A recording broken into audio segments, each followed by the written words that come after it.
రాజ్యంగా నిర్మించుకోవడానికి పౌరులందరికీ సాంఘిక,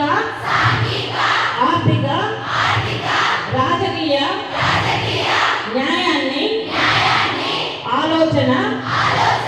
భావ ప్రకటన, విశ్వాసం, ధర్మం, ఆరాధనల స్వాతంత్ర్యాన్ని అంతస్తుల్లోనూ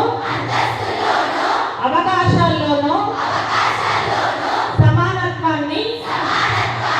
చేకూర్చడానికి వారందరిలో వ్యక్తిత్వ గౌరవాన్ని, జాతీయ సమైక్యతను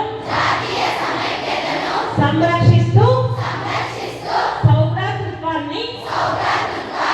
పెంపొందించడానికి మన ఈ రాజ్యాంగ పరిషత్తులో 1949 నవంబర్ 26వ తేదీన ఎంపిక చేసుకొని